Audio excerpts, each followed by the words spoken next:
what is a dance convention and what are the pros and cons of attending those. What do you think about studios doing in studio conventions instead of dance competitions? Like, where's the confidence level? What is best for the child? And Person in life, like you're always learning. There's always something to be gained. Welcome back to season 5 of Beyond the Steps, presented by Apolla Performance Wear and Turning Point Dance Creations. Today we are talking with a very special guest who has been with us before about the pros and cons of why dance competitions aren't always good for studios. There's a lot of takes on this, so I'm really excited to dive in. We've got another very fantastic conversation. And Melissa, tell everybody who's joining us today. we have Brandon Cournay, who received his BFA from Juilliard School. And after a multi-decade career in performance and commercial work and film and theater, he's now the executive director and producer of Dance Higginbotham and producer of Lower Manhattan Cultural Council's River to River Festival. Brandon is the founder and executive artistic director at Dance Device Lab, also known as DDL, which produces student-focused interactive educational events at dance studios and performing arts schools nationwide. He's a national reviewer for young arts and has been featured in multiple publications, including Dance Magazine. Welcome, Brandon. Hi, I'm so excited to be here. It's so great to be back with you all. Thank you for being here. Yeah. We want to jump right in. Let's talk about what's missing. What do you think is missing most in dance studios in their dance training program? Yeah, I think class is missing. I'm going to sound like a total grandpa, but I'm finding that everyone these days wants to be a bit of like a microwave. Like their training wants to be microwaved. And, I'm a full believer that like you need to be in a slow cooker, right? It takes time to like marinate and change and develop those skills. And, you know, I I find going across the country that a lot of studios are like, oh yeah, my dancers take lyrical class. And then I later find out that that class is just choreography for competition. Like there's not the time, there's not the hour of like actually like going through a proper warm up and going across the floor and doing a combo. And I think those fundamentals, that shifts with TikTok and the sort of flashiness of the instant gratification of society right now. And I think we could go back a little bit more to those fundamentals. And, I teach it at conventions and, sometimes I'll see a dance that I judge on like a Friday night and I'm like in awe of these dancers. It's just like the most incredible things I've ever seen in the world. And then the next morning in class, they can't remember 3 or 4 8s in choreography. And I'm just like, okay, so I know you're not taking class regularly. So that's what I'm seeing is missing a lot. I feel like oftentimes the class time is what gets sacrificed the closer you get to competition too. Like, and not every studio has dedicated rehearsal time versus class time, which I also think is really important. We were really fortunate when I was directing that we had 30-minute rehearsals for every piece, had its own 30-minute rehearsal, and then they had their core set of classes. But I was so amazed when I stepped out of the building to see what everybody else was doing, a lot of times is not the case, right? And so you have these kids that are the emphasis is competition, competition, competition, and I think that's why the conversation we're having today is so important. So, pros and cons, why dance competitions aren't always good for studios.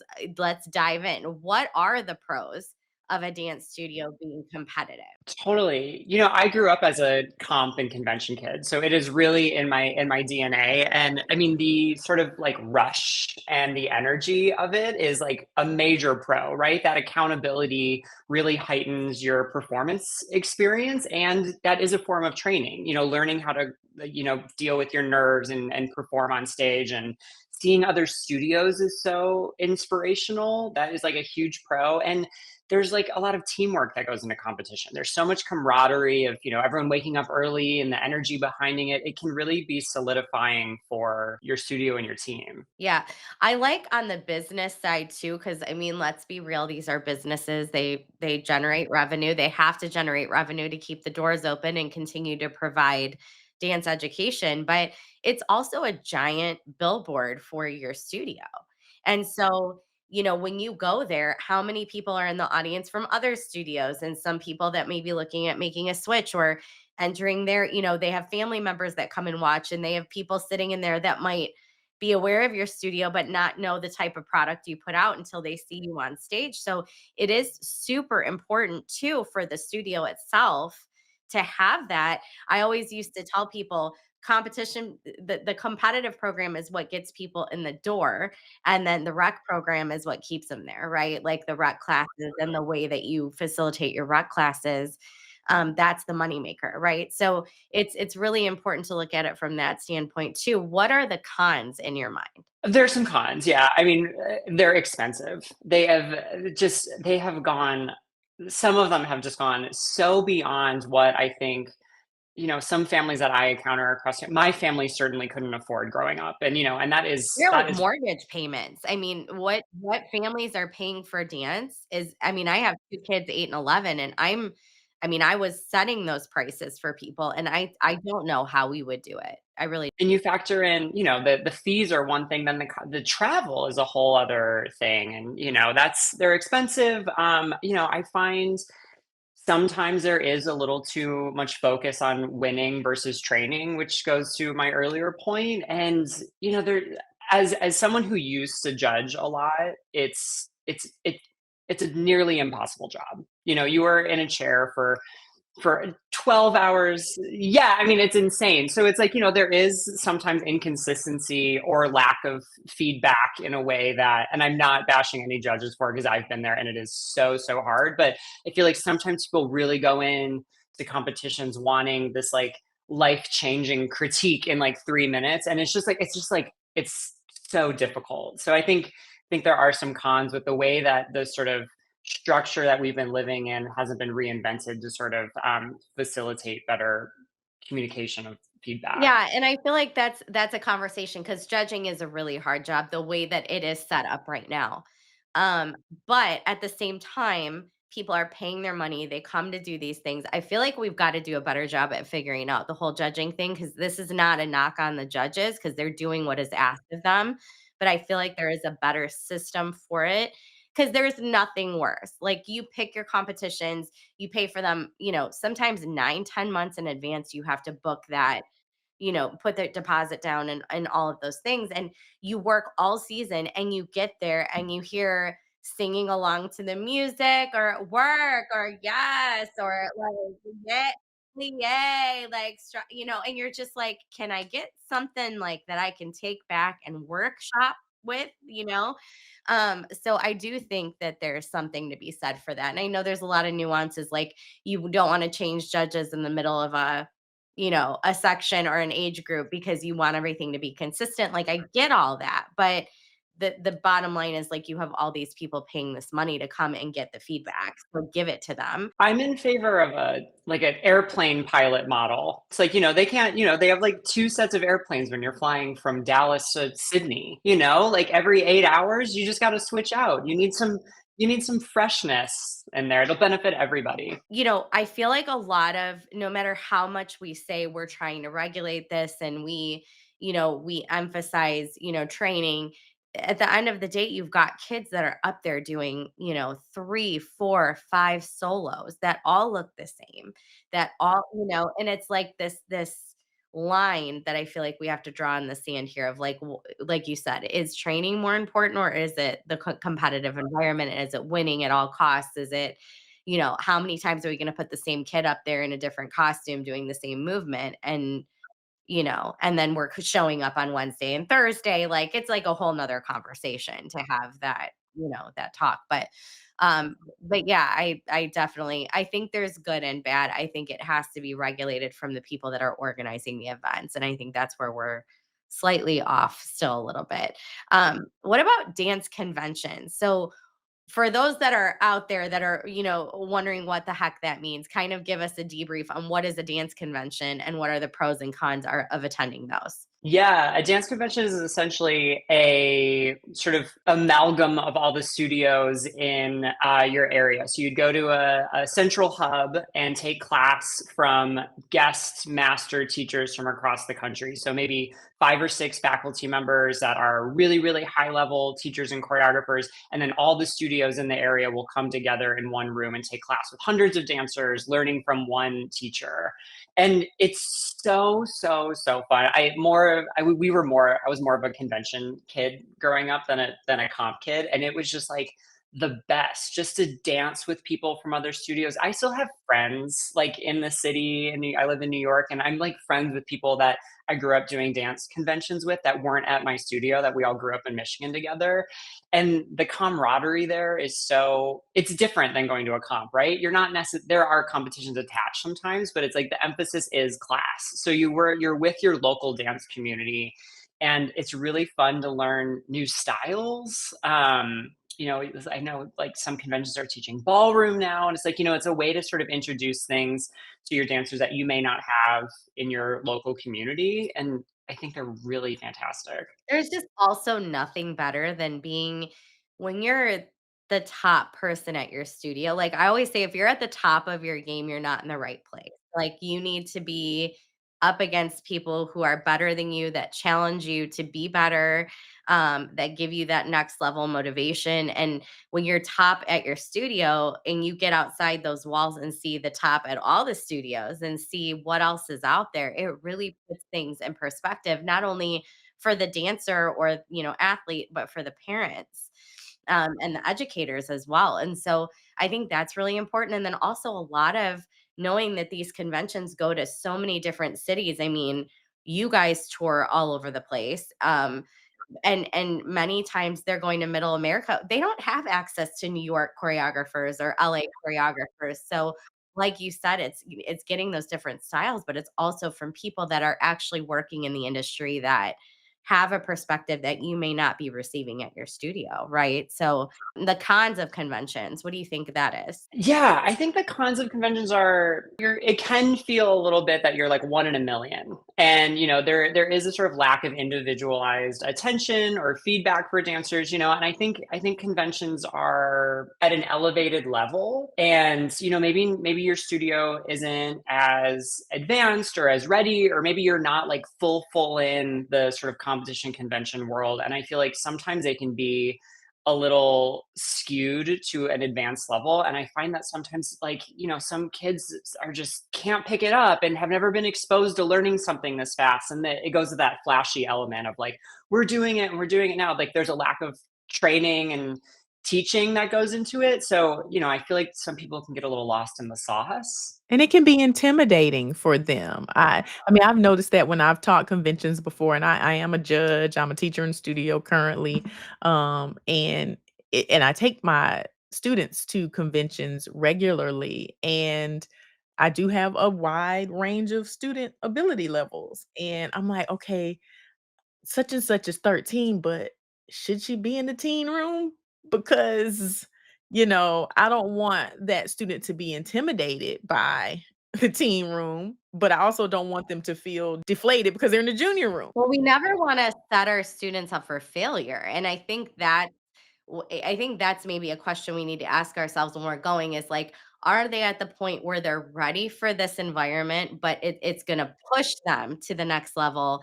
Or are they going to drown in this environment? Because if they're going to drown in that environment, there's probably certain ones that are better suited for them, or maybe wait on taking them until, because you don't want to destroy a kid's confidence by going somewhere like that either. Right, exactly, and that's very hard to explain to a parent, though. I mean, I remember those days when you check in at the convention and you got your armbands and, the teen room is the silver armband, and the junior room is the red armband, and you hand them out, and the parent's like, "Why are you giving her a red armband?" Well, but because she drowned in that other room. But she's 13 and I mean, you get just the big.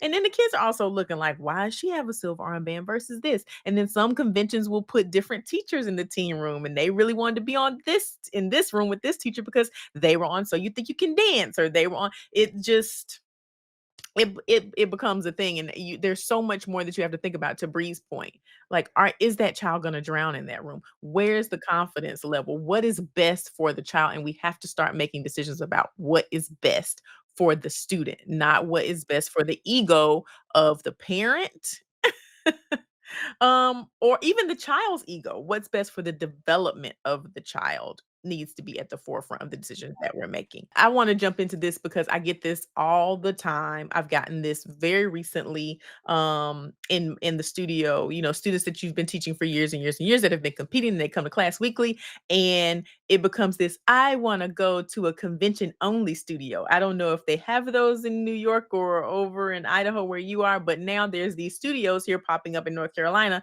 that are convention only. Yeah, Brandon, how do you deal with, because you are that. You are a convention, you cater to studios, you come to them, right? And we'll talk about that in a little bit. What is your thought on that? Because that is, the premise of the convention business, but they can't be the only thing, right? Like, what do you think about that? Yeah, it is interesting. I mean, it goes back to like the training aspect of it. Like I actually see this more in like the dance team world of like, oh, this like core studio trains and makes these dancers really, really, really good. And then they go off and take those merits and like elevate another program where they're not necessarily trained in. And that for me, that's the disconnect of like, oh, well, we have to give some credit where credit is due in that foundational time. But it is interesting. I am in favor of cross pollination of artists and training because I do think these programs enhance the broader community. Studios can feel super siloed and you're just with, you know, 20 to 50 dancers that you're with all the time. So I am in favor of broadening that, but I do think we do have to give credit where credit is due and just making sure it's not a competitive thing, and that it is like community enhancing. Do you think that there's a certain level where convention classes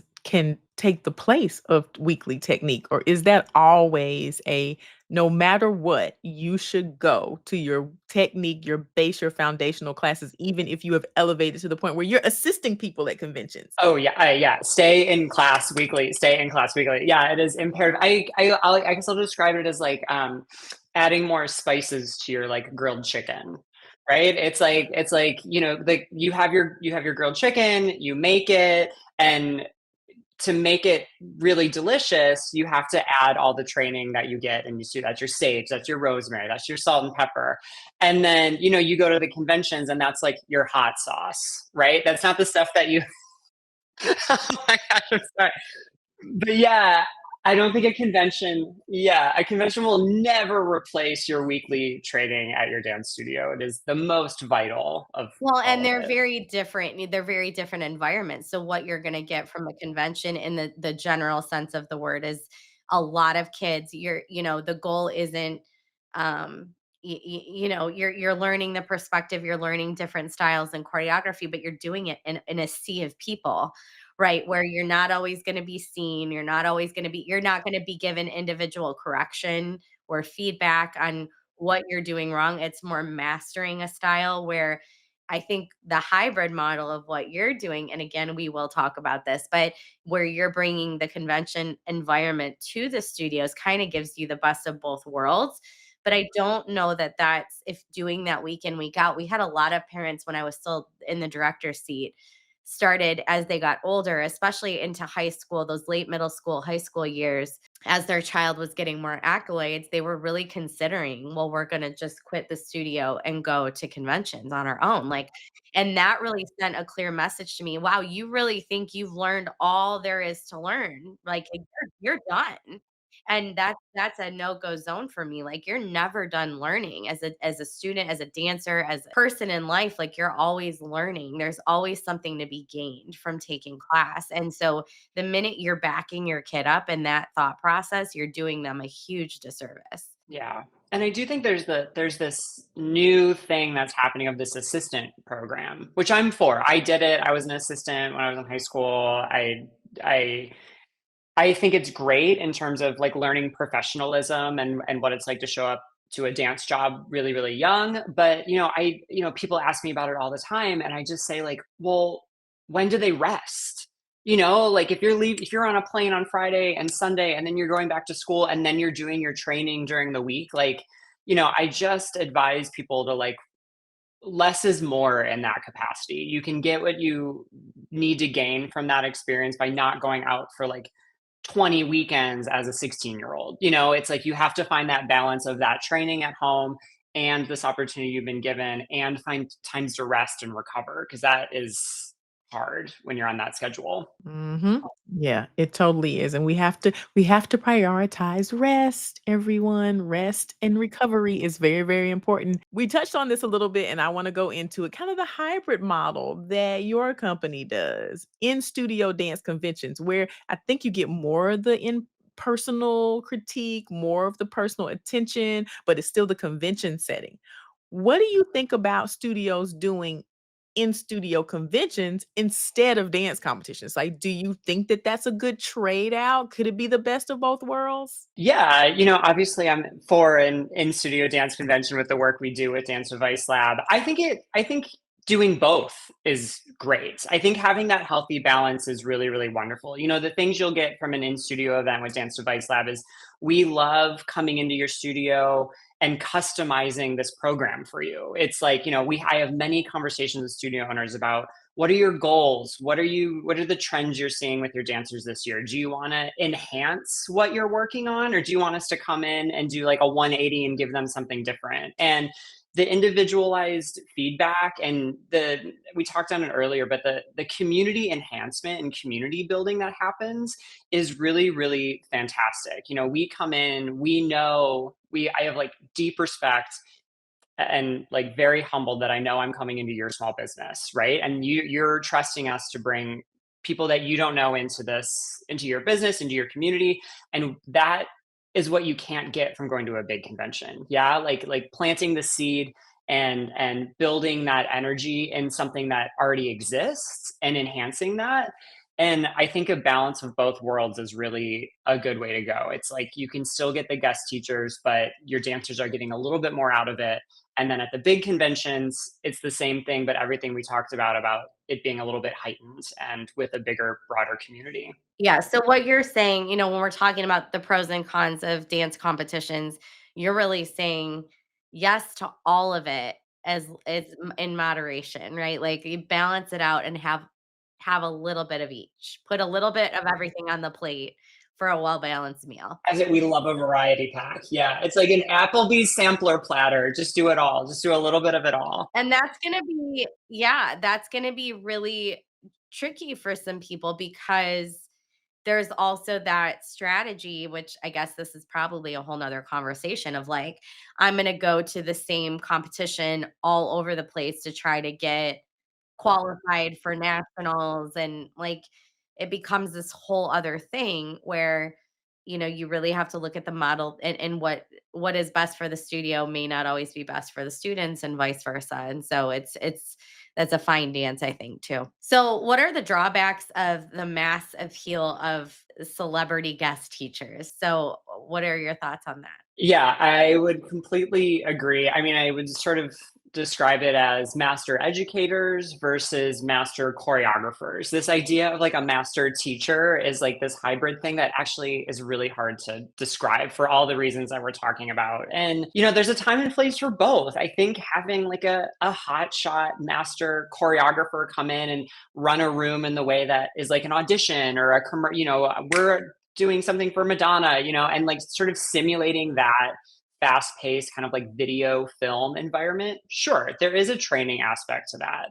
But, fundamentally, I believe that these events, especially for dancers at all young ages, should be student focused and should be engaging. And I think that is a distinction between someone who's never really run a room for 6-year-olds and trying to, and it's all sort of about filming the best dancer. And it simulates a real world situation that I don't think should exist so much in the dance education space. And, everyone on my staff at Dance Device Lab, we really are educators and teachers and have taught all levels and like teaching all levels.